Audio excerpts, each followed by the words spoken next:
Lo, the winter is past, the rain is over and gone, the flowers appear on the earth, the time of the singing of birds is come, and the voice of the turtle is heard in our land. Hello, everyone. Thank you so much for checking out today's episode of Hardball Sports Talk. My name is Brandon. That intro was Ernie Harwell. He was the former broadcaster of the Detroit Tigers, longtime broadcaster for baseball. I believe he started in the 50s and was the broadcaster until the late 90s, early 2000s. Ernie Harwell is one of the reasons we are here today. Growing up, I had the privilege of listening to him and Bob Uecker both call baseball games. And they're completely different styles, but having those two guys basically growing up listening to baseball games called by Ernie Harwell and Bob Uecker, I live in a very remote place of the country where I was able to listen to both those guys, and it was a treat. And I fell in love with calling games because of guys like Ernie Harwell and Bob Uecker.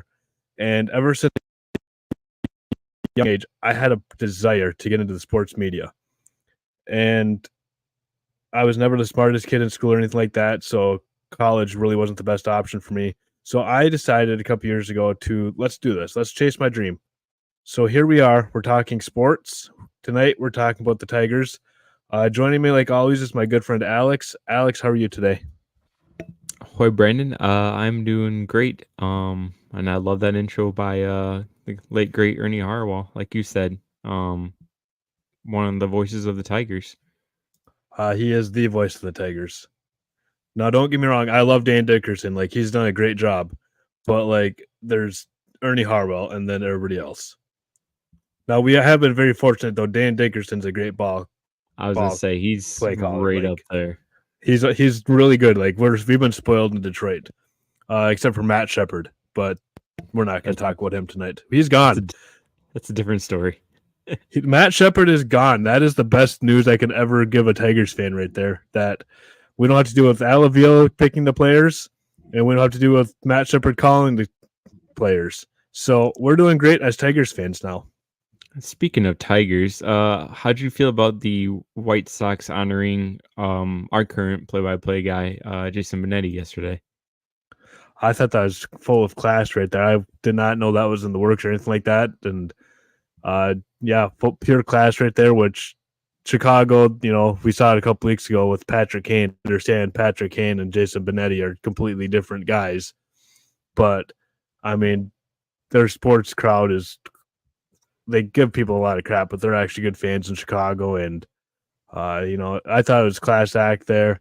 And I liked how Benetti was very humbled by it and was like, I'm shocked and honored. And, right. And what's great, though, is they bought the very next play, later on, I think a batter or two later, Javier Baez, who is not a fan favorite in the south side of Chicago. Let's just leave it at that.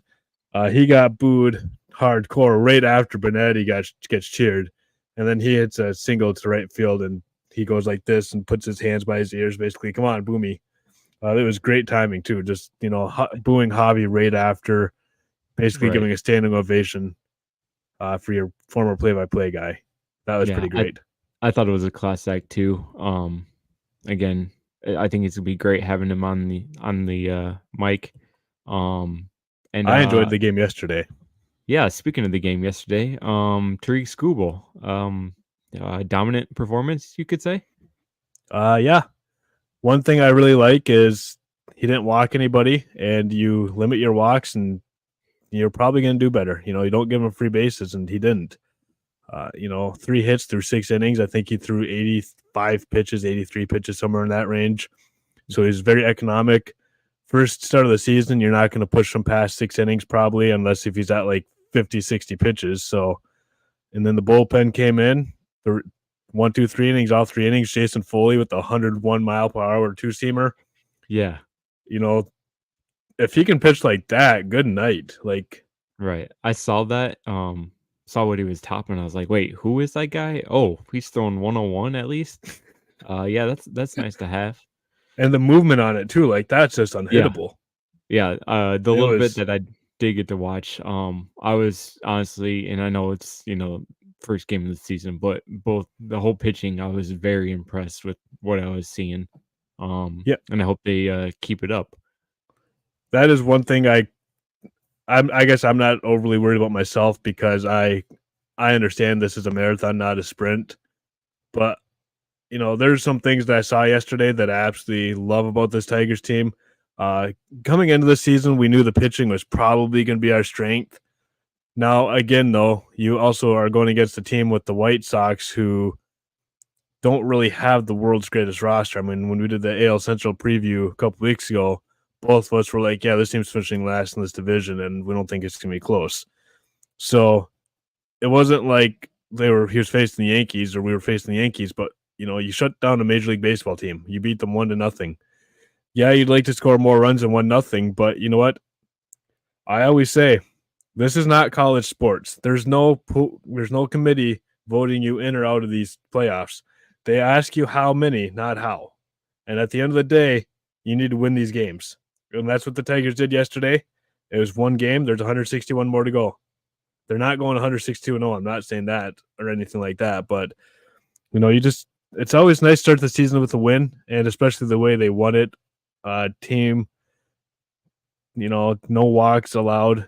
They loaded the bases up in the 8th, and in Tigers fashion, they left them loaded. So that's not something I like. But again, it's early in the season, so I'm not going to overreact to any of this. But Tariq Skubal doing Tariq Skubal things. If he stays healthy this year, he's in the conversation for Cy Young. I'm not going to say he's going to win it or not. I'm just going to say he's in the conversation. Colt Keith getting his first knock, and I don't know if you saw it, Alex, but it was basically a little nibbler back to the pitcher, hit the pitcher's glove, and then snuck past the second baseman. But when Colt Keith tells his grandkids about that hit, it was going to be a line drive right down the first base line. That's what's going to happen when he tells his grandkids about that hit. But yeah, too bad there's not any film on that or anything. No, not at all. No, just to recap from what I've seen, I enjoyed, like I said, the pitching. I actually did not get to see Colt Keith, any of his at bats. I kind of wish I did, just because of all the hype that's surrounding him. Hopefully he can, keep showing the promise that he has been, and show that he's worth that contract that we gave him in earlier this year. So, again, it was. Wish I could have watched all the game, but life choices and stuff. Life goes on. But speaking of the Tigers, this is actually a Tigers episode. A little behind the scenes here. I actually did not do any of my research on them. Shame. You can shame me all you want. So this is basically gonna be Brandon's show, and I'm hoping I hear Brandon rant when I ask him a question about a certain position. Hopefully he's got one there. So Brandon, I'm gonna start drilling you with some questions here. So just fire away with whatever you got. So the first one is our starting five. I believe it is what they set was Skubal, was it Flaherty, Maeda? Who's the other one? Mize and Olsen. Mize and then Olsen. I believe that's. I could have one of the two of those mixed up. No, that's what I have too in my notes. Okay. So how do you like the addition of Flaherty and Maeda? And do you think that Mize will be able to stay healthy all this year coming off his rehab injury from last year? So the question is not necessarily will Mize stay healthy, is will the rotation itself stay healthy? Because Skubal last year missed, I believe, half the season with an injury. I believe he had an elbow injury or shoulder injury or something like that last year. And then Matt Manning, who did not make the opening day roster, but he's going to be on this team at some point in the not too far future, just based off of injuries or whatever. He pitched, by the way, in Toledo today, allowed one run in 6 innings. And of course, that one run came off a home run because that's what Matt Manning does. And that's why he's in Toledo, not Detroit, because he can limit the hits, but unfortunately the hits he allows are home runs. And that's why Matt Manning is not in Detroit and he's in Toledo. What I love Matt Manning. I think he's got good stuff. I believe in Matt Manning. I think he's got a future in the Tiger staff. But going back to the guys that are here right now, again, Casey Mize coming off Tommy John's what's the future for him, they're going to limit their innings, and that's again where Matt Manning comes into play, and even Sawyer Gibson Long, who's been down in Toledo, and maybe even Wilmer Flores, another prospect that some people are high on. There's just so much depth here now, and it's a good thing because the last couple years they've had a lot of bullpen games, and not because the bullpen's been spectacular, even though bullpen's been getting better every year under AJ Hinch, but because the pitchers just keep getting hurt. So the question's not necessarily is Casey Mize going to stay healthy, is the whole rotation as a whole going to stay healthy?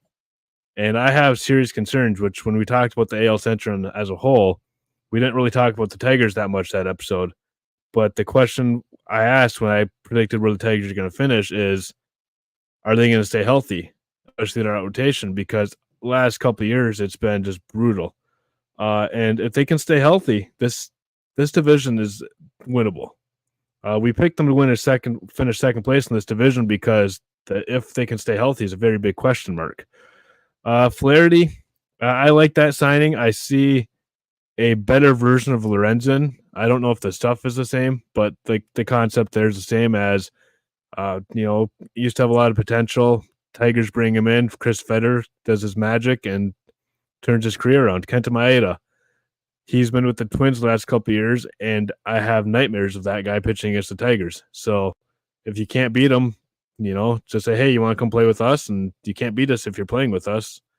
So he's not a dominant pitcher, but he knows how to pitch. He's like that crafty pitcher that, how can get weak contact. And, you need guys like that in your staff. As the line in Bull Durham goes, strikeouts are fascists. We need some ground balls around here. And I have that same belief, strikeouts are cool, but that gets the pitch going up way too fast. So let's try to get some weak contact early on in counts, and that's what Maeda will do. So I guess to answer your question, I'm not concerned about Mize per se, because I think they will limit his innings and give him, build him up a little bit.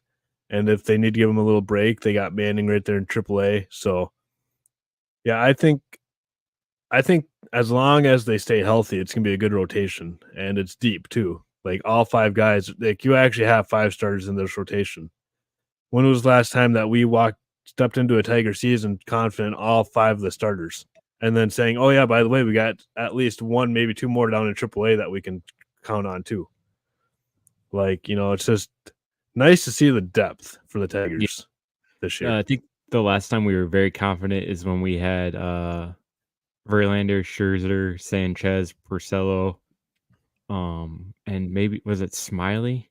No, Fister. Yeah, Smiley. Fister was the other Fister, one. yep. Yeah. So I think Smiley was probably in the mix in AAA, and then you also had Galarrago, who threw a perfect game, except Jim Joyce didn't think so. But I don't want to talk about that. Right. I'm still upset about that one. Yeah, that one doesn't hurt at all. Although I will say, if I'm Galarraga, I'm probably happy that Jim Joyce missed that call, because I got a Corvette the next day, and my name lives forever as the guy who threw an imperfect game, and not just another 26 or however many people did. So, yeah, you probably want that perfect game, but I don't know. The secondary prize that Galarraga got was not too shabby. No. And since we're talking about this, I'm gonna bring this up real quick. Yep. A lot of people all the time, you see it on Facebook and whatnot, they always ask, should they give Galarraga that perfect game? Should Major League Baseball go back in the record books and give it to him?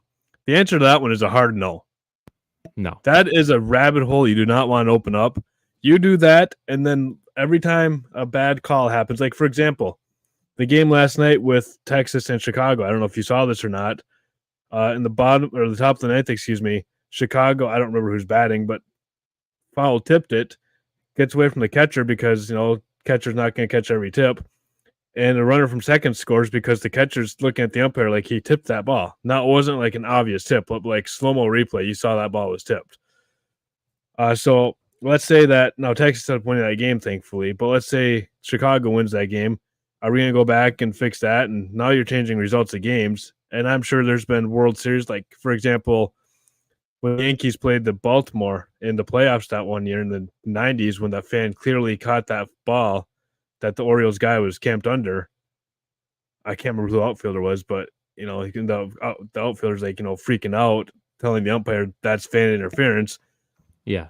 Like it's just a rabbit hole that you do not want to open up. Like, so that as much as I want that perfect game to stand, it's not going to happen. I don't want it to happen either, because that's just a rabbit hole and Pandora's box you just don't want to open up.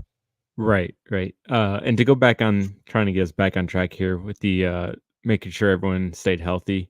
My rough count, and that's not including like bullpen guys that had to start, there was about 17 different starters last year for the Tigers.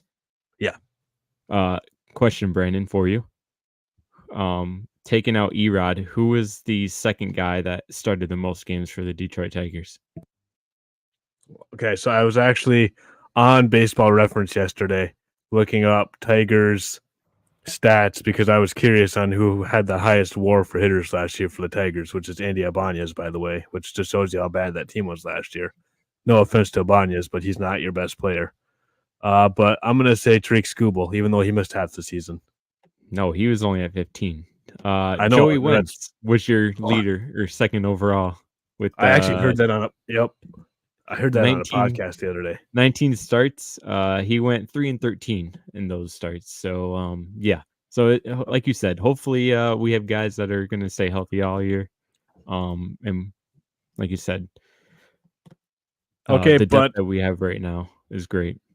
Another rabbit trail, because we're going to have a lot of rabbit trails tonight, just so you guys know. Yeah. The win-loss record for a pitcher is the dumbest stat on this planet. No, it's not. It's up there, though. It's up there. WAR is the dumbest stat on there. Yeah, I don't like WAR because nobody understands it. Exactly. But like wins above replacement. But like with the pitcher's win-loss, like for example, yesterday the White Sox pitcher, I don't remember his name for the life of me right now. I should look this up, but he got credited with the loss for that game. He pitched 6 innings of one-run baseball, struck out a handful of Tigers. Didn't walk anybody. He was just as good as Skubal was. Yeah, I agree. The win-loss, yeah, but that's baseball for you. So, yep. Another great sign that we had yesterday was the bullpen. We had, I believe, here's one of my pet peeves. I'll tell you here in a second. We had Shelby Miller going 1 inning, 1 strikeout. Andrew Chafin, 1 1/3 with 2 strikeouts, and Jason Foley coming in for the save with 2 strikeouts. 2 questions for you. Well, maybe 3. 1, how do you feel about pitchers wearing single-digit numbers like 7? Because that threw me off when Shelby Miller was on the mound. 2, the hair flow that we have. We probably have the best hair flow in the bullpen right now with Andrew Chafin and Jason Foley looking exactly alike, just one throws left and right. And 3, do you think this bullpen is stronger than last year? And do you think we'll have to rely on them as much as we did last year?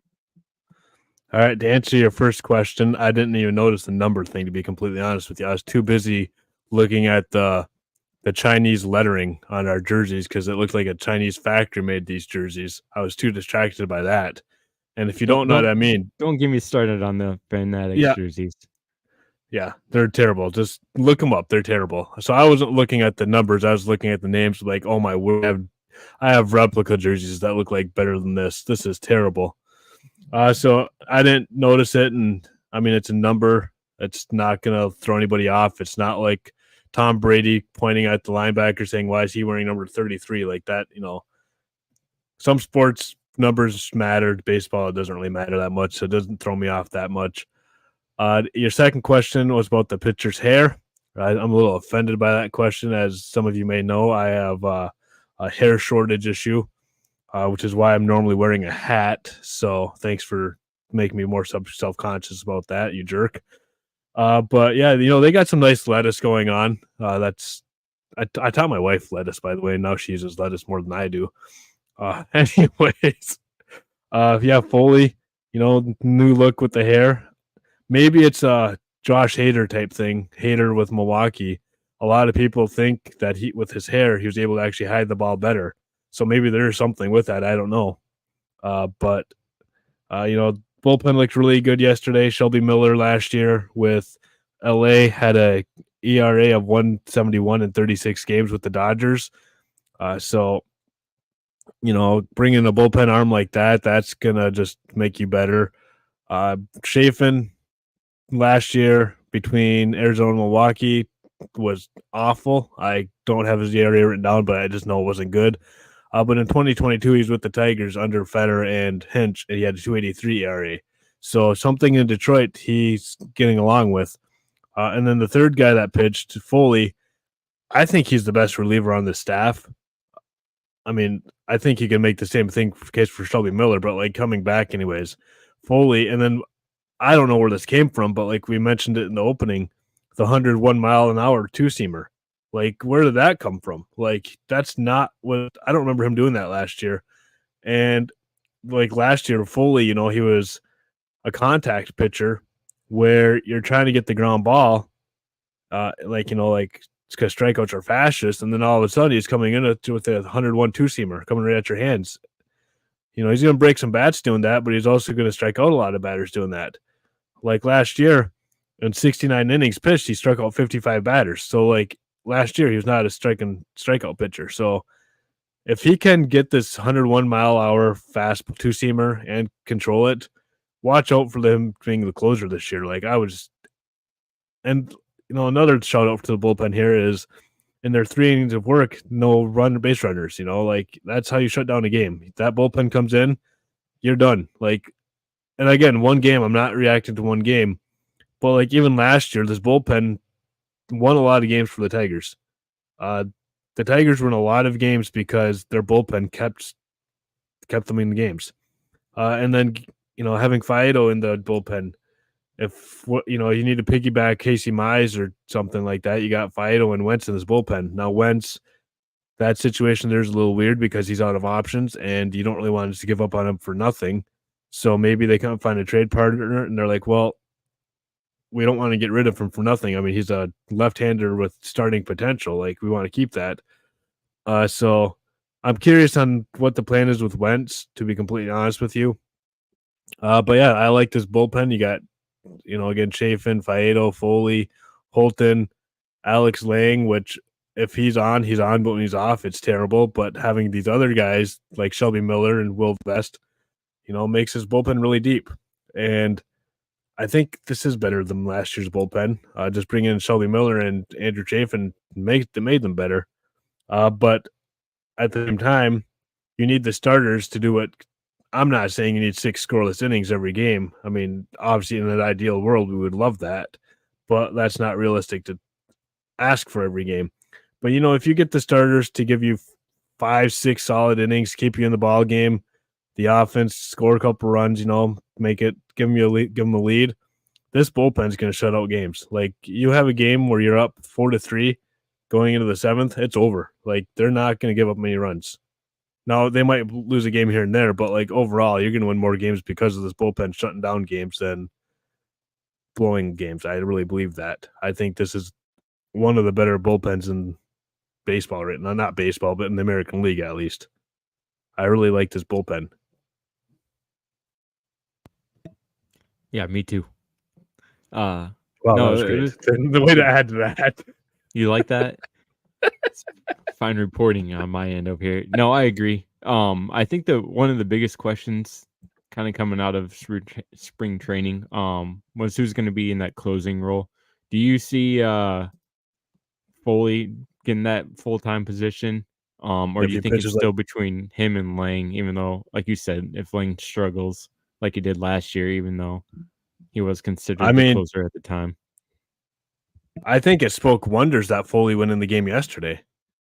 Because 1-0 game, opening day, in the 9th inning, you bring in your closer. Like, the guy you say is your closer, that's who you bring into that game. So it speaks volumes to me. And again, I don't want to overreact to one game, but like, there's no worrying about pitch limits or anything like that right now. It's the first game of the year. Like, we don't have to worry about who's available, who's not. Everybody's available. And AJ Hinch called Jason Foley. I think that speaks volumes right there. Right, I agree. All right, let's move on here. Let's go to the outfield. we added, is it Mark Kahana or Kana? I think it's Kana. Kana. We added him in the offseason. And we moved Riley Green full time to, at least right now, the left field, the corner positions, and Parker Meadows is going to get the full time center fielding duties. You would have to believe. How do you feel about the addition of kind of that leadership for those guys out there? And Riley Green, can be a better defender, not playing center field and injuring himself diving. You got the younger Parker Meadows, who seems to fit better in the outfield. And then you got right field that you can platoon guys. So first off, with Riley Green in left field, I know we don't understand WAR and we're not huge on that stat, but I know a lot of people are big on the WAR stat. Last year, the Tigers left fielders, I heard a stat, their team WAR in left field was, I think, negative. So you're basically getting, or it was close to zero, if not negative. So you're basically getting not even league average out of the left field. And now all of a sudden you got your best player playing left field. And yes, I called Riley Green the best player on this team. I think his ceiling is ridiculously high. I am high on Riley Green. I think he's a stud. Parker Meadows, great defender, great speed. If he can get on base, he's going to cause a lot of havoc for other teams' defenses. And that's what AJ Hinch and company want, is traffic on the base pass. Mark Kana, or Kana, however we're pronouncing it. Yes, he's veteran presence, but he's also a guy that's, if you put him on the Tigers roster the last 5 years, he is top 2 or 3 every year in on-base percentage. So not only is he, a veteran leadership, he gets on base. Now, yesterday, again, I don't want to make a big deal over yesterday, but he went 0 for 3 with 2 strikeouts. I'm not going to sit here and act like the sky is falling, but that is something, worth mentioning at least, because, yeah, I know a lot of people are going to freak out about him striking out twice. I'm not worried about it. There's going to be times where, everybody's going to strike out 2 or 3 times in a game unless your name is Tony Gwynn. That's pretty much the only person that's in history that's never done that. And then the platoon in right field, you got Kerry Carpenter, Mark Canna. Yesterday it was Matt Vierling. It's a couple of good options there. Carpenter, he's more known for his bat, but I like the idea of having the DH available for basically give somebody a day off without losing that bat in the lineup.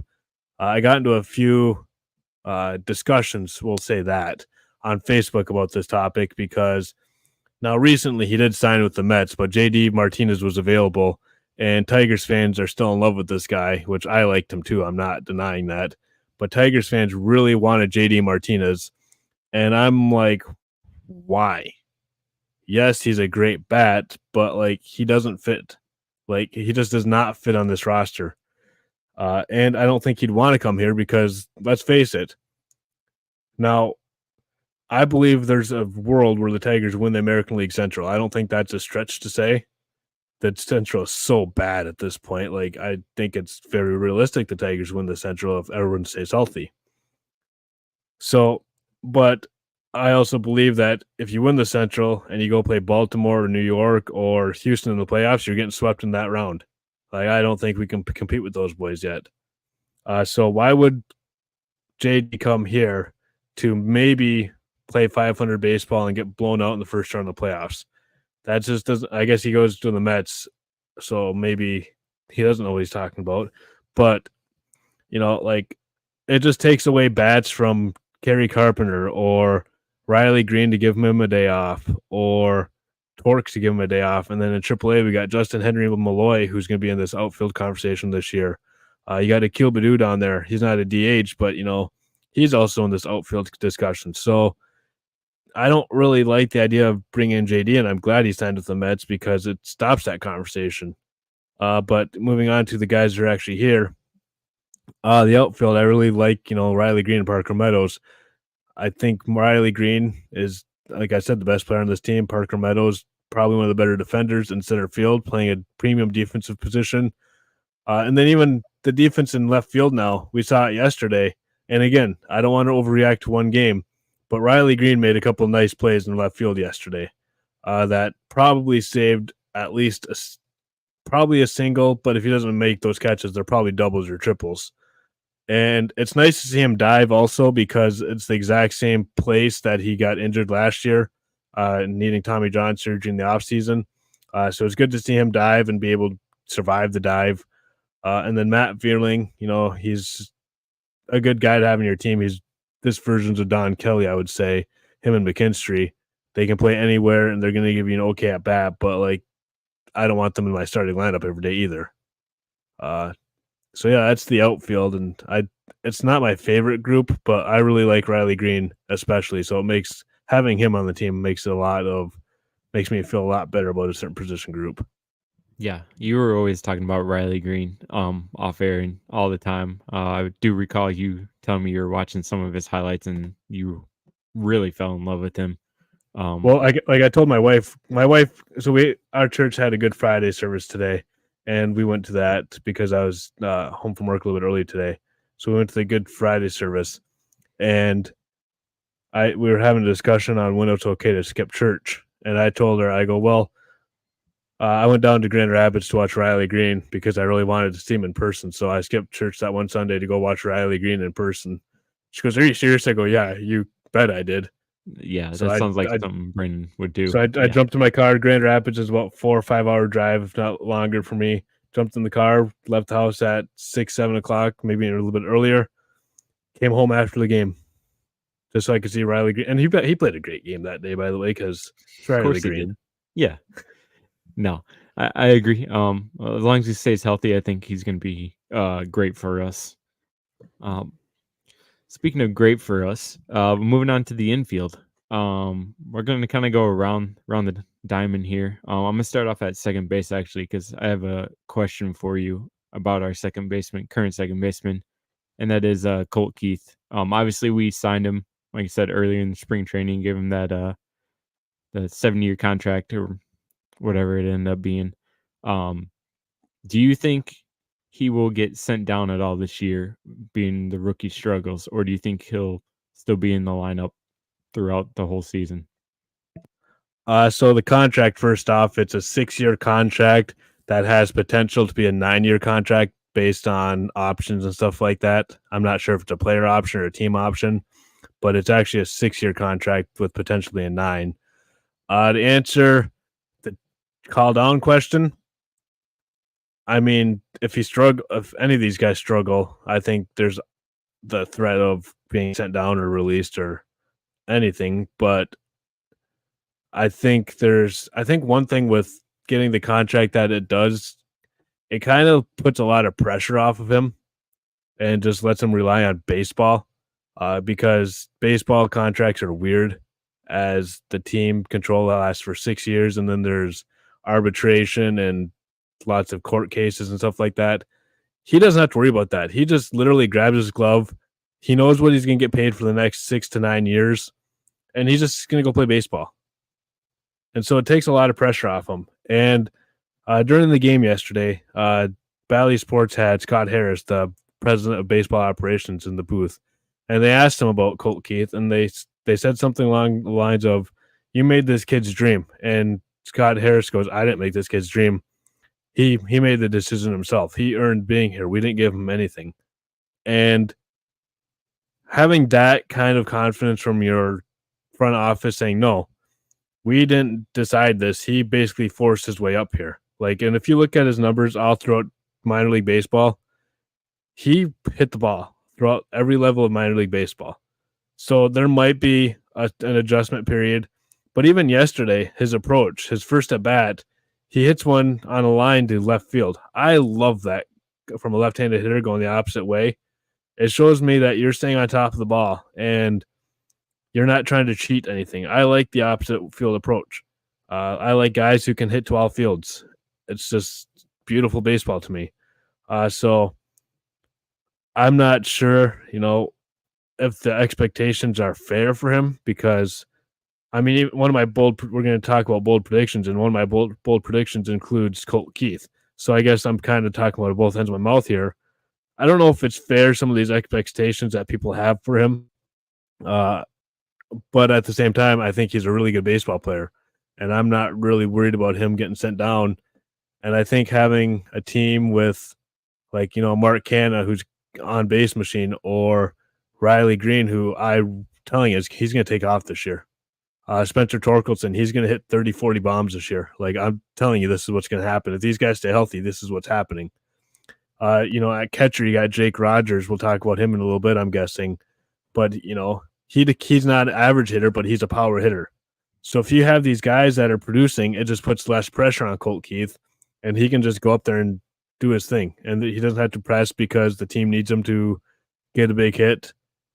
If other guys are performing, it makes it better for younger players like Colt Keith and Parker Meadows, where they can just focus on their thing and not try to do too much.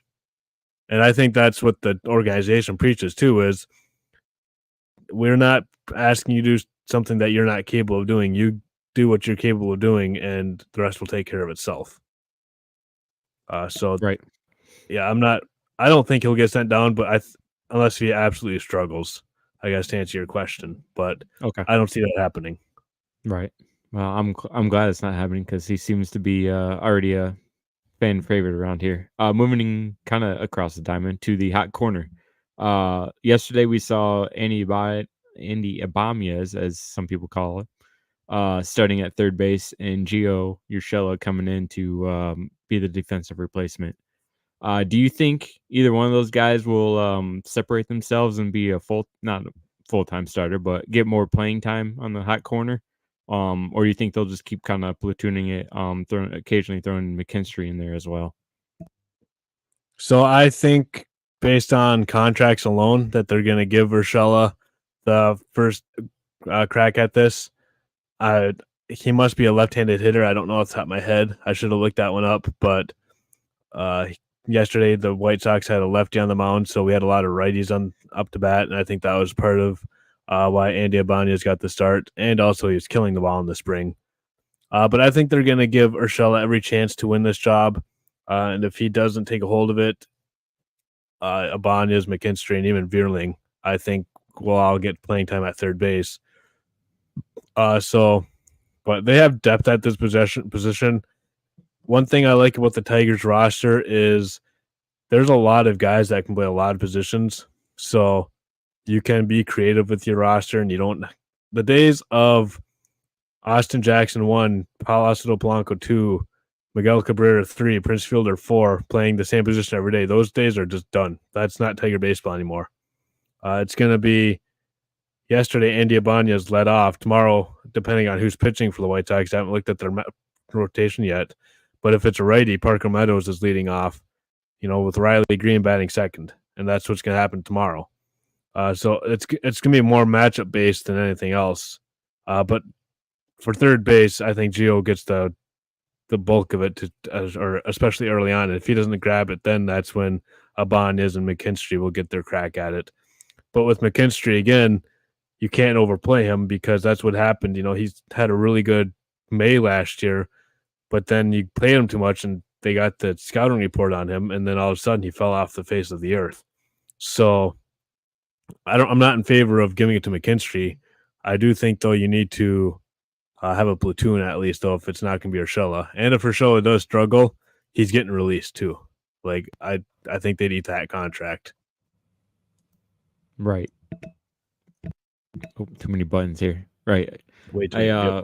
He is a right-handed hitter, by the way. So maybe Ibanez had a better hitting record against their pitchers. I'm not sure why. I'm not sure. He's a right-handed hitter. Moving across the diamond to his who he's going to be throwing to, or they are. We got our boy Torque over there at first base. I believe this is his third season with the Tigers. Obviously, he had his struggle in the beginning because, management kind of screwed him and tried to save their jobs instead of developing him. Thank you for saying that, by the way. You're welcome. It was ridiculous. As much as we all wanted that to happen, he was not ready, and no, I'm glad that he's getting his confidence back, playing like a number one overall. And he's hit the bombs. So how do you feel about Torque over there? And who do you think they'll kind of put at first base to give him a day off or two. Maybe move him to DH and have someone else play first, like you were talking about. First off, Canna played a lot of first base in spring training. That's an option right there. And I believe Ibanez also has played some first base, if I'm not mistaken. So there's a couple options again where if you need to give Torque a day off and have him DH, you got two guys right there that with experience, or at least with a decent enough glove. So that would be the guys to give him a day off. My expectations for Torque this year, I've said it already, 40 bombs. Like, that's what he's going to do. He's a power hitter. Yesterday, and again, I'm trying not to overreact on one game, but it was kind of frustrating watching him hit because he did get a single, but he had two really lazy pop-ups, and that is something that with Torque, he's just got to control. Like, these lazy pop-ups to shallow outfield, that's what's killing him. That and hitting the ball on the ground. Like, Torque is a guy that just needs to drive the ball into the gaps, hit doubles, hit homers. Like, that's who he is. He's not going to hit for average. I would like the strikeouts to cut down, but I think I could say that about literally every Major League Baseball player of the last 3 years, that the strikeouts need to cut down, and they're not going to, so I don't even bother talking about that anymore. But Torque, I think he's got the power. He's going to be a guy that drives in a lot of runs for this team. He's Torque. Like, he Torque bomb. Like, what I would love to happen is a dream first inning for the Tigers would be Parker Meadows gets on base, steals second base, Riley Green advances him over or even drives him in himself, hits his own double, and then Torque hits a bomb and it's 3-0 game. That's how I want the Tigers games to start every day. And like, they actually have the potential for that right now. Like, I'm not saying it's going to happen because obviously it didn't happen yesterday because, well, it was the Tigers after all, but there's potential for that to actually happen. Like, actually a few times this year where first inning they're up 2-3-0 because of a Torque bomb or Riley Green hitting a double down the line that scores Parker Meadows, and then Torque's driving him in or Canna driving him in. Like, there's chances for cricket numbers in first innings for the Tigers this year, which if you look at the last couple of years, and again, I mentioned it, Andy Ibanez had the highest hitter WAR for the Tigers last year. And like, I like Ibanez. Like, I'm not here to trash on him or anything like that. But if he's the best hitter or the best WAR hitter on your team, according to Baseball Reference, you need help. And I know part of that was Riley Green was injured for half the season last year, and Torkelson didn't really get going until the second half of the season. But if he can get going earlier this year, I think he's going to have a heck of a year. I think he hit 30 home runs last year, so it's no question he can do that again. And with some of the guys getting more at bats, I think he'll have more RBI opportunities too. So I'm expecting a big year for Torkelson, and he's involved in my bold prediction actually. Look at that little foreshadowing to little teaser for you guys. Little teaser there. We're gonna actually go behind the plate now. Because I want to say I'll be last. He who shall not be named last, because I would, me, and I gotta get the best out of Brandon. And I need him to be focused and not angry when talking about these other guys. So moving behind the plate, Jake Rogers and Carson Kelly. Jake Rogers last year hit 21 home runs, which was great for Tigers. Do you see him hitting 20 plus home runs again? And then do you think that Kelly will be more of a defensive catcher for maybe a guy who throws a little bit more wild, or one of the starting pitchers loves Kelly over Rogers for whatever reason, and that's like his permanent catcher or whatever? So with Rogers, last year is what we hope from him. He's not going to hit for average. He is just not. He's not like 210, 220 is probably what you expect for average, but he's got power.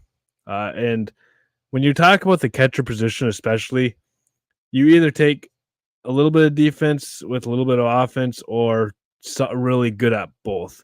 And with Rogers, I think he's an above average catcher who can hit for power. And that is a great combination right there. Because again, last year the Tigers actually allowed the least amount of stolen bases, I believe, in Major League Baseball, or I think the least amount of attempts, something like that. It was like it was a really low number. I don't remember that top of my head. But teams did not want to run on the Tigers last year. And I think this year with the pitching staff, if the pitching staff can control the running game even better, they're stealing on the Tigers will not be easy. Rogers has a really good arm. Kelly in his career has a 25% stolen base percentage, which is decent for a catcher. So running on the Tigers is going to be tough to do. I really think so. So hopefully they can make me sound smart and actually stop people from running this year. To answer the Kelly question, I think he's just a backup catcher. There might be a pitcher that likes him more, and he's somebody's personal catcher. That always happens with backup catchers, so I'm not going to say that's not going to happen.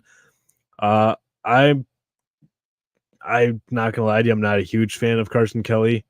I mean, the 679 OPS and 25% stolen base, there's not terrible numbers, but with a backup catcher, I really want somebody that's either really good at defense or really good at offense and just absolutely terrible at the other side of the field. To be completely honest with you, at least give me something that you can bring at a high level. And Carson Kelly, I don't think can do either. That's kind of why when we were talking about a wish list for the offseason, that's why I gave up a name like Gary Sanchez, because Gary Sanchez has a bat. Now, he's not a good catcher at all, but he's got a bat.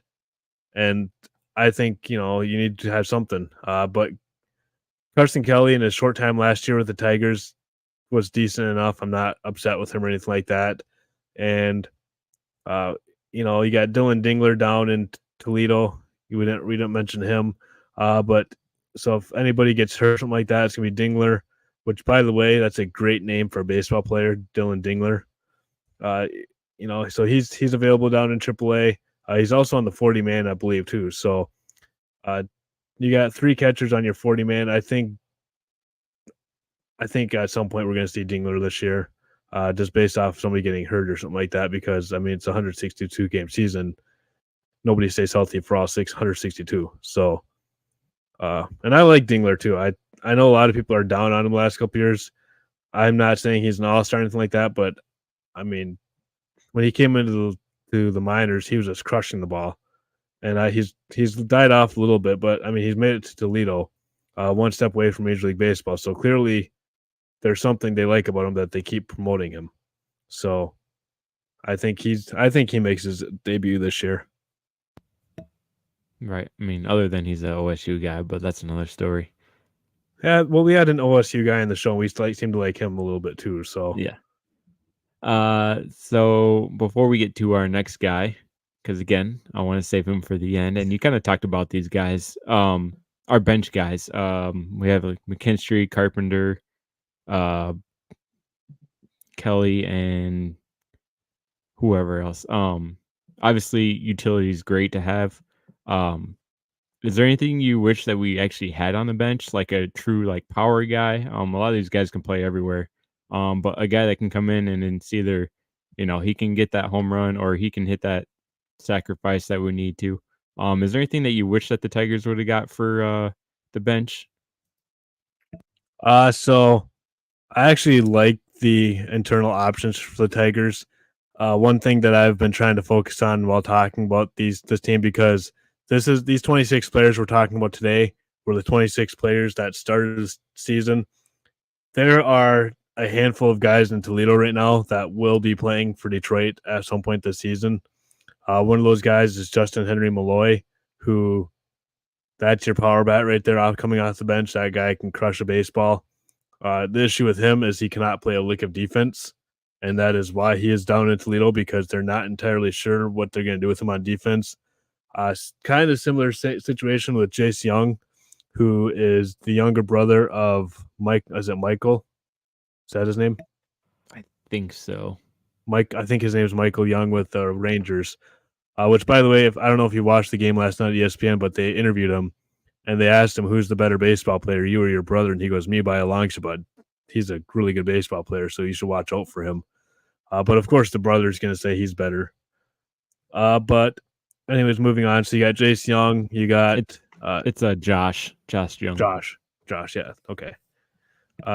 Jace and Justin Henry Malloy, and then Akil Badu. He's going to have to come back up at some point.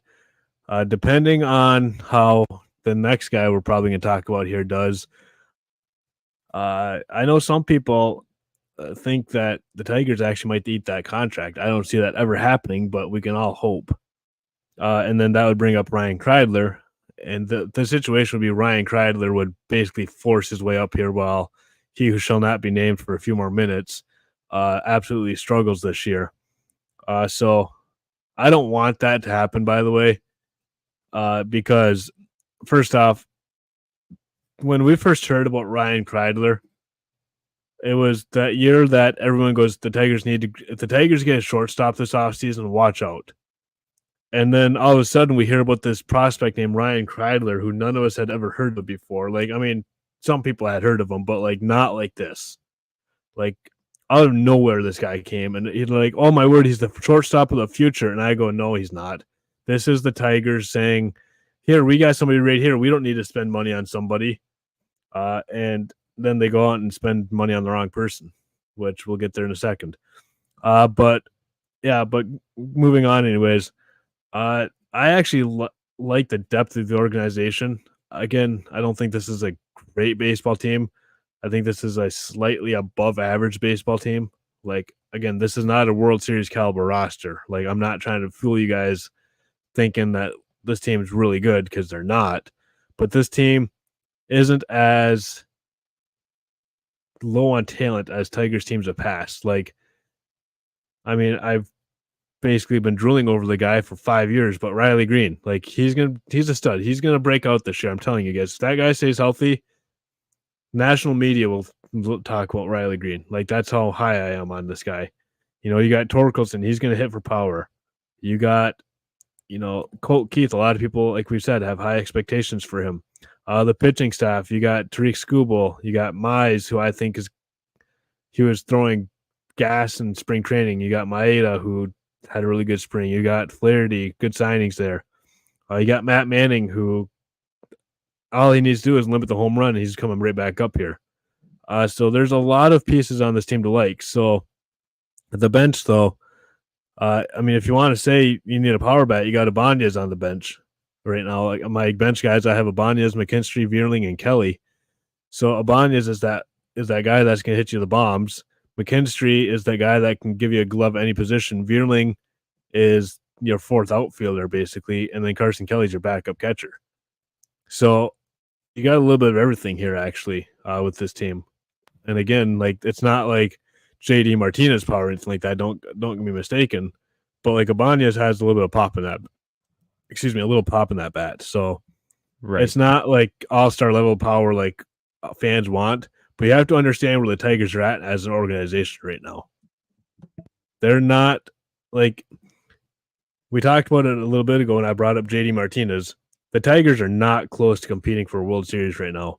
So when I make a wish list for the Tigers offseason, I do it with the realism of here's where we are. Here's the players that they'll probably target. So let's just get these JD Martinez, Blake Snells, that they're not going to go after those guys. That's just not what the Tigers are going to do right now. Maybe here's best case scenario for the Tigers right here is they have a really good year this year. They finish about 500 baseball. They either make the playoffs or just miss the playoffs. And then Bregman becomes available, and they're like, hey, let's go get him.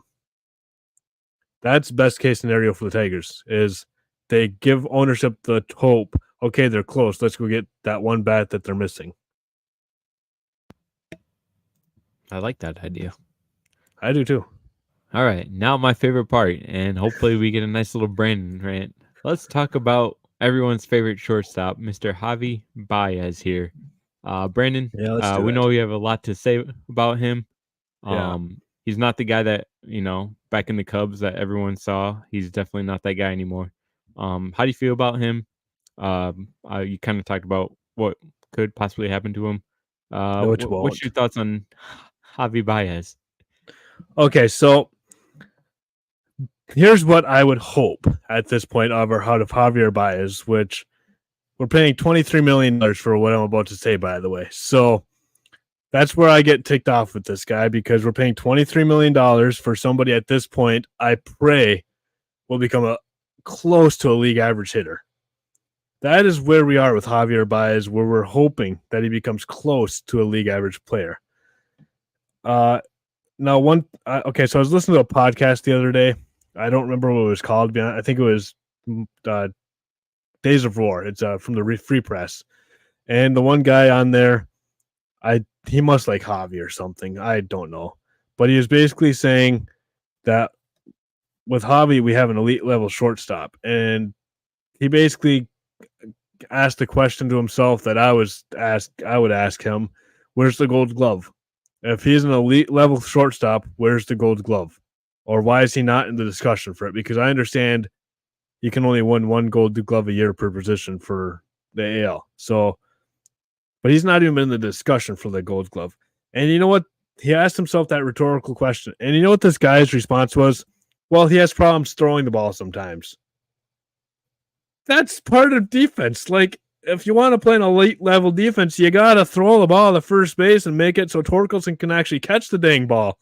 Like, how many times has he made a great play, or even heck, a routine grounder, and then he throws the ball 10 feet over Torkelson's head, or bounces one 10 feet in front of Torkelson? Like, what we're basically paying for, and I've said this all along, is you got the range of Jose Iglesias with a little bit worse of a bat, and actually a worse arm, because I don't remember Iglesias throwing the ball away as much as Javier Baez does. I could be wrong. Maybe he did, but I just don't remember it this bad.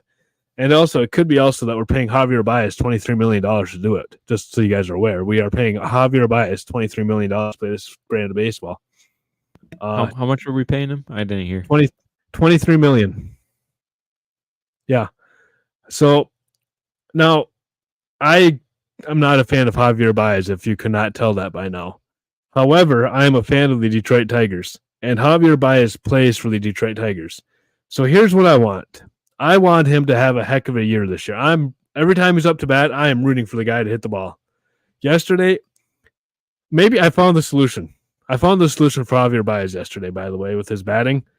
So we've mentioned this with Benetti getting that standing ovation, and then Baez steps into the box and boos pour down, and Baez actually hits the ball, and he gets on base, steals second base, scores what ends up being the only run of the game.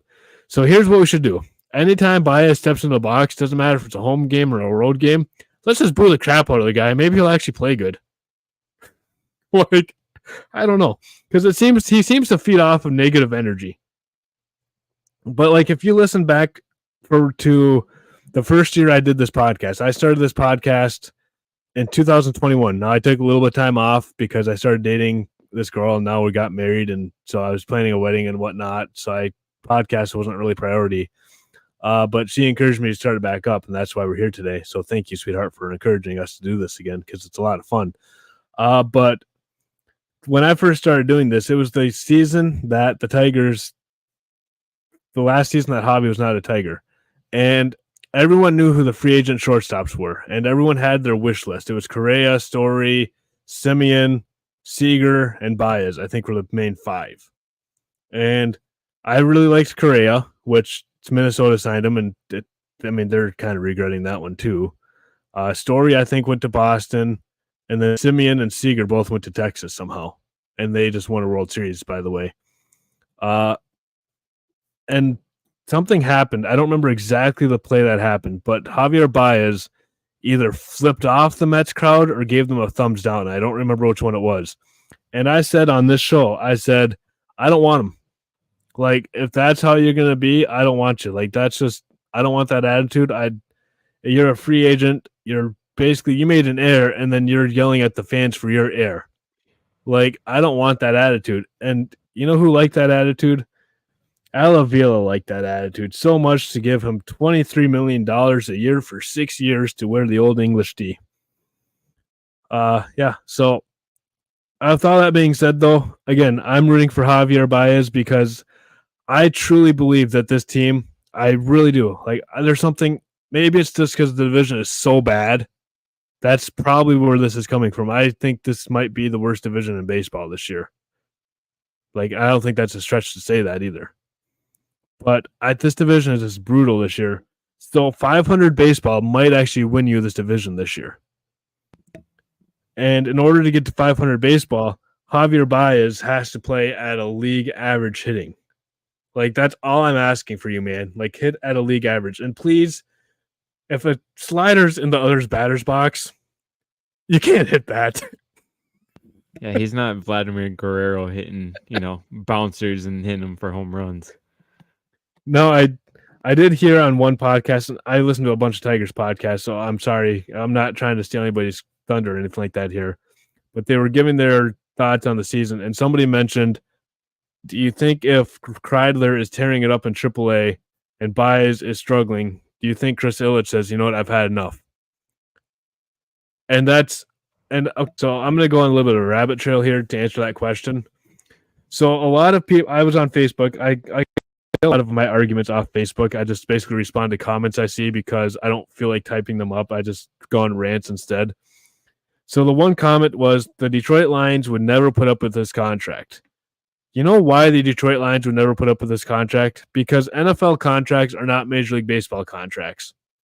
When the Detroit Lions sign a player, let's say they just signed or they just released Cam Sutton because of legal issues a couple weeks ago.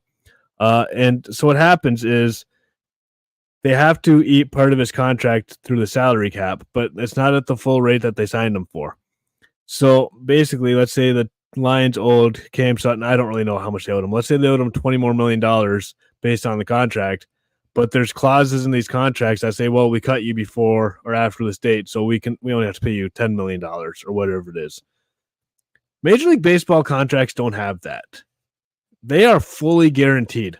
So when you sign a guy for, I don't know, 6 years and $126 million or whatever it would be to get $23 million a year, you got to pay him that $126 million. Doesn't matter if he's playing for you or not, which is why we have our favorite holiday of, yes, Brandon rant. I love how you're editing over here.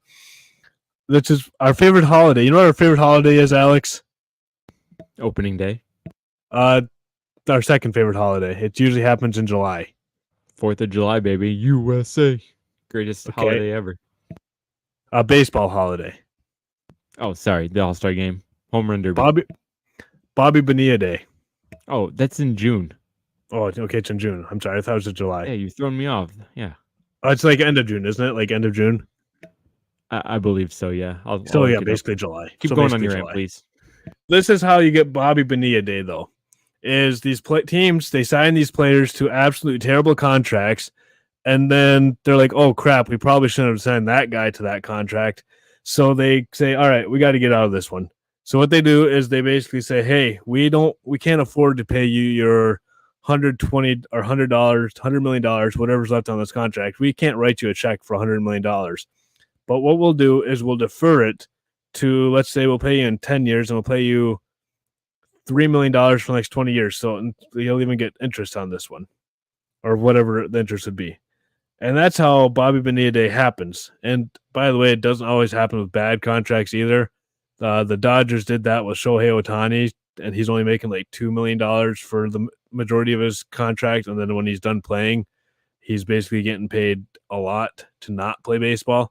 That's, of course, if he's not found guilty of any illegal activities, which there's a bunch of conspiracy theories that we haven't really talked about because I don't want to be a slander show, but there's a lot of people out there who think Shohei is covering up a gambling addiction by blaming his interpreter. And there's Pete Rose jokes and stuff like that. Pete Rose should have hired an interpreter, stuff like that, which are funny as crap. Don't get me wrong. I love these jokes. They're great. But yeah, so with all that being said, Javier Baez is most likely not going anywhere. And if he does, it's not good for the Tigers because then in 10 years, we're still paying Javier Baez, and I'm still mad at Javier Baez. So let's just pay him for the rest of these years, and maybe on the last year they can sign him a check and say, "Here, get out of here," and maybe by then they'll be good. But he is holding this team back, and at this point, I'm just asking for a league average hitter. That's all we can ask for. I do stand corrected. It is July 1st. I'm sorry, Brendan. Oh, yes. And we still have looks like about 11 more years of that holiday. And it- then and actually, and I think after this one's done, there's another one that starts up with a different team. yeah, I don't remember what it was, but I remember we talked about it when it happened. All right, so that was the recapping outfield, infield, pitchers, bullpen. Brandon, I don't know if you know this, and I didn't know this till I was kind of looking up stuff. The Tigers got a couple new coaches. They have a new first base coach and a third base coach. Yeah, I don't know if you know anything. Nope. Okay. I think I actually heard that, but I don't know anything about them. Right. How do you feel? Maybe you can just kind of vaguely give a response. How do you feel about new coaching, first base, third base? Do you think it's going to help the team? Maybe these coaches are more aggressive. Like you said, I haven't really looked into them. Actually, so in spring training, I was watching a game, and I don't remember who they sent, but they sent somebody on a play that I'm like, I'm glad it's spring training because I would be throwing a fit right now. And I don't remember if it was a Tigers broadcast or a different team's broadcast, but they're basically saying, yeah, he's new. He's basically just trying to figure out who he can send and win. And that, if you want to do that in spring training. I'm okay with that. So he's basically learning his players. But as coaching staff in a whole, I really like AJ Hinch. I think the Astro scandal actually might be one of the best things that's ever happened to the Detroit Tigers. And I firmly believe that because AJ Hinch got fired because of that, and he was available for the Tigers to hire. And I think he's one of the top 5 managers in baseball. The issue is he doesn't have any talent, and that's why the Tigers have struggled. There's a thing called talent, and you don't have it. That's basically what his pregame speeches go like. Actually, he goes finds his old oh my word, what's his name? George Knox. I was thinking Mel Clark, and I'm like, no, that's the pitcher. That's the pitcher, yeah. But the Angels in the outfield reference, if you guys aren't sure on that one. But yeah, I like AJ Hinch. Chris Fetter, obviously the best pitching coach in the league. I think he's proven that by now. Look at last year, Michael Lorenzen. Now, I understand every team needs an all-star representative, but it was Michael Lorenzen. And I would have never guessed. I don't think he's the most deserving person for that position, but he was the one that chosen nonetheless. So I really like that. Chris Fetter, the hitting coach, I think, jury's still out on the hitting side of things. I think, we need to have a good year for offense for me to have a good feeling about those guys. But AJ Hinch, he does his homework. I trust his judgment. So if he thinks these guys are good enough to coach first and third base and infield, outfield, and whatever else their responsibilities would be, I trust AJ Hinch to make that decision for the Tigers. So he also did bring in assistant hitting coach and a catching coach to I guess upgrade from last year. So there's 4 new coaches on the team. First base, third base, assistant hitting coach, and catching. So do we want to move on to team predictions? We're sitting about over an hour right now, or do we want to save that for another day? We can do that, but there's a couple things I want to, because this is our Tigers episode. I knew this was going to be a longer episode because I can go on for hours about the Tigers. All right. Well, you know what? But I'm going to turn the floor over to you. So one thing that Alex didn't ask me about is our prospects. There's a few prospects I want to talk about. I think this is a really interesting talent pool for the prospects for the Tigers. I'm only going to talk about the top 5. But our number 1 prospect overall, according to MLB.com, is Max Clark. He was our first pick last year, 3rd overall. I'm not going to talk about this for too long because I could probably go on for a 20-minute rant about Max Clark and Wyatt Langford and Dylan Cruz. I'll save that one for another day for you guys. But long story short, there, I think the Tigers got the right guy for where the Tigers are at. A lot of people wanted Wyatt Langford, who, by the way, made his major league debut yesterday for the Rangers, got a knock. So congratulations to him. But he's Kerry Carpenter, Justin Henry Malloy, where he doesn't have a position. So he's DHing for the Rangers right now, which is absolutely brutal for his development, if you ask me. But going back to Max Clark, potential 5-tool player. He's the center fielder of the future. He's a superstar potential. And there's a story going around. I want to share this real quick. So he was driving around Lakeland, Florida, and he's at a stop sign with his fancy Chevy, whatever. I don't know what he's driving. He's driving some kind of sports car. But this guy is in front of him trying to find Tigerstown, which is where the Tigers prospects are practicing and stuff like that, because he wants to watch some of these young prospects play. So this gentleman, about 70, 75 years old, is at a stop sign. He thinks he goes too far. So he backs up, and he backs right into Max Clark's fancy sports car. Now, granted, it was maybe caused a scratch, and I think the license plate fell off. So, didn't do any real damage to the car. But this kid is 19 years old. He gets out of his car, and the guy is, probably shaking. I just ran into this fancy car. This kid's going to yell the crap out of me. And he basically was the most, according to this old guy, the old guy said, he told me his name was Matt Clark. And then his friends at the stadium, when he got to the stadium, goes, no, that's Max Clark. He's actually the best prospect here. And he goes, oh, dang. The whole time he was saying, yes, sir, no, sir. Very respectful of the gentleman. Didn't make him feel guilty at all. Actually signed a baseball for him. So what that tells me, he's a character guy. He's not too big for his pants. His head's where it's supposed to be. He's not I'm Max Clark. How dare you do that? Because, you see these guys who are superstars, like Bryce Harper.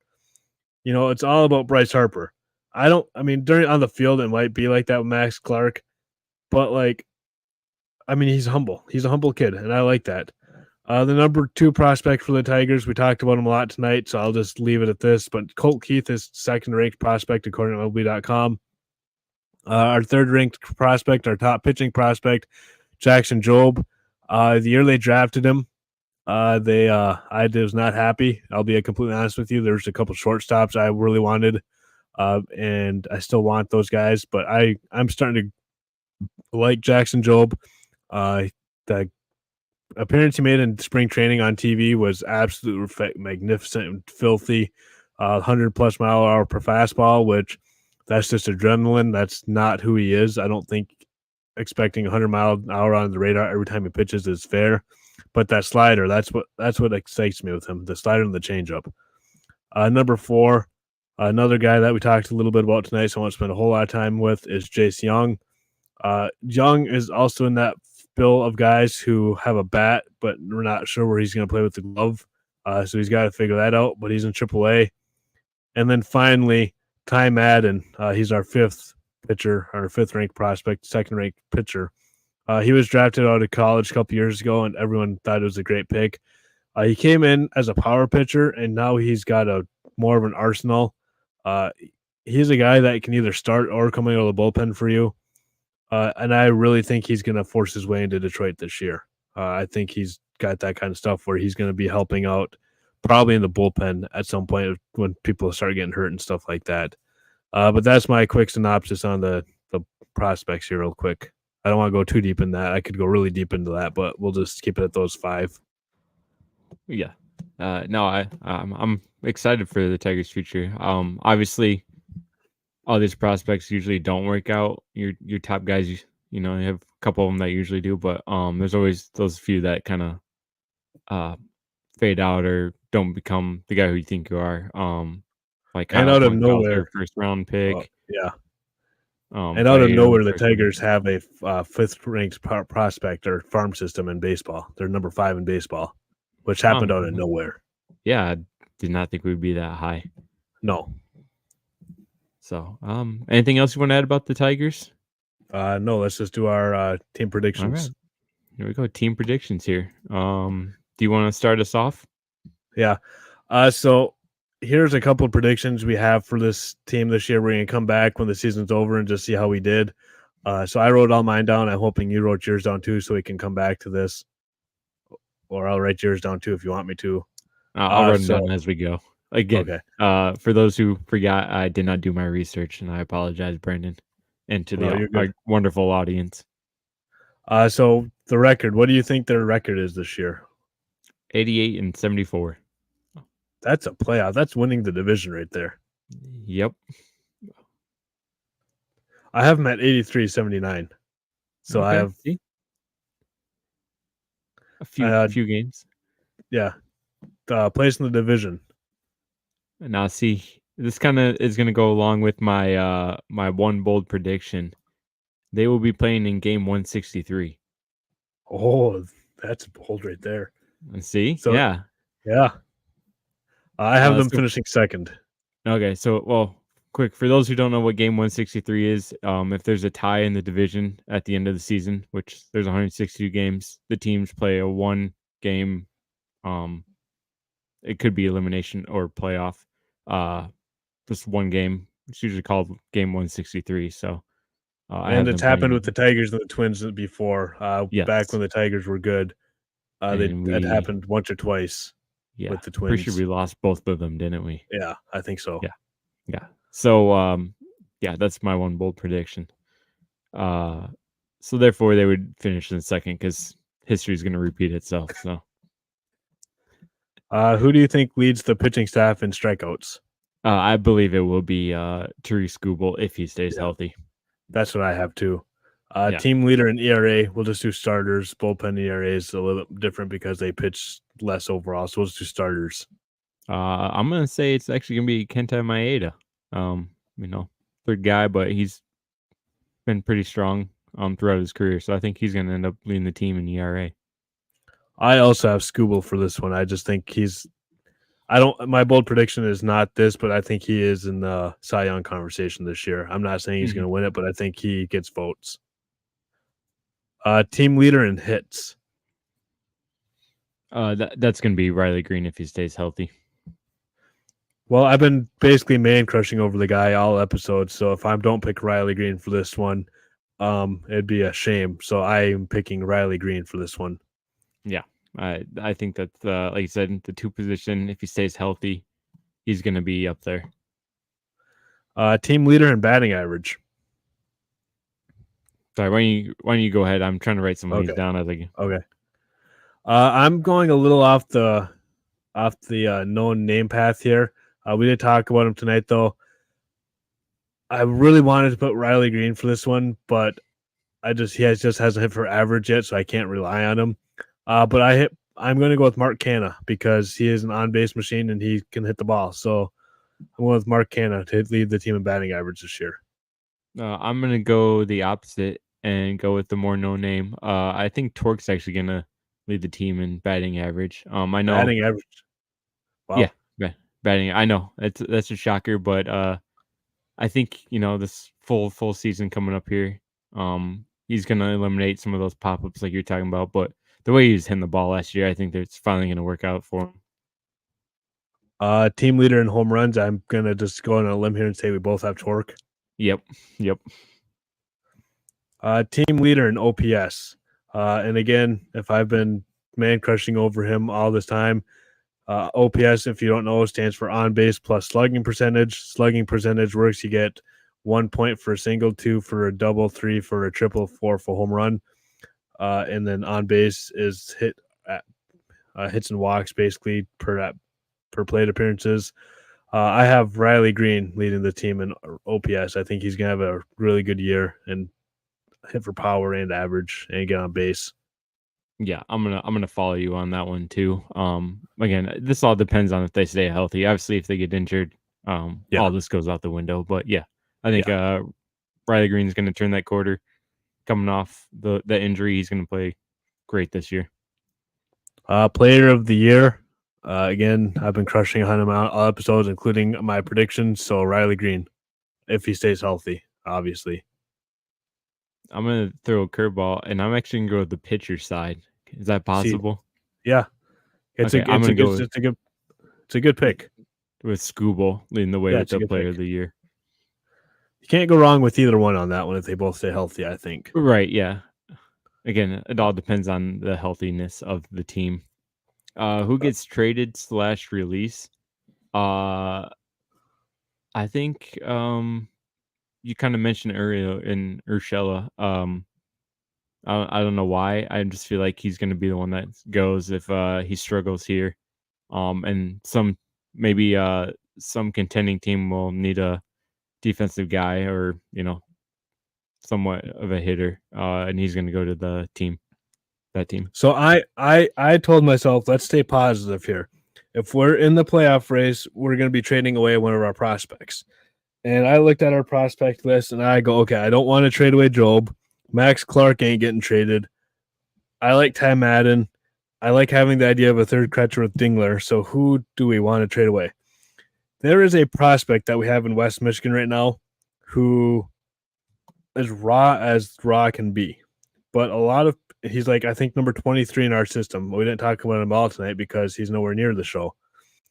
There's some people who think he's going to be a stud, though. I'm not on that boat, but a lot of people like him, and that is Roberto Campos. If they are in this race and the team likes him enough to give us a nice package in return, Campos is the guy that's most likely to get traded.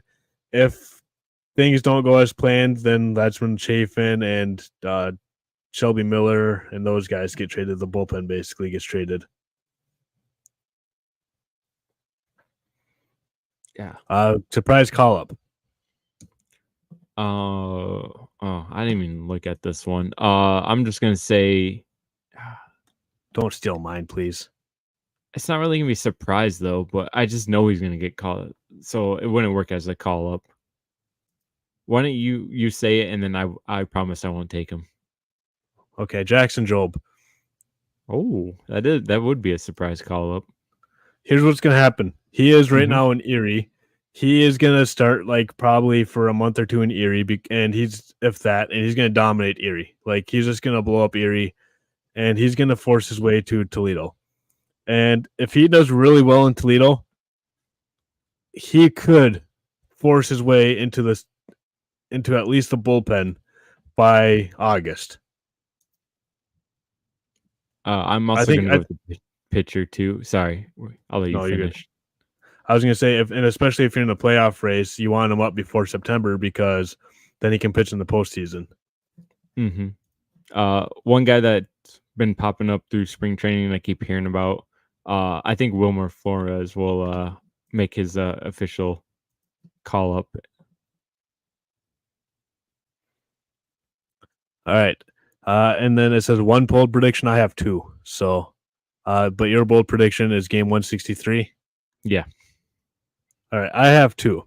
The first one that's going to be less bold. We'll go with that one first because a lot of people feel this way. And again, this is kind of talking about both sides of my mouth because earlier in this episode, I said, let's not put too much expectations on this guy. So I'm sorry for putting expectations on you, Colt Keith. Colt Keith finishes top 3 in Rookie of the Year voting. Oh, look at that. Yeah. That one's the less shocker of the two. My shocker. Tariq Skubal, Riley Green, Spencer Torkelson, All-Star game.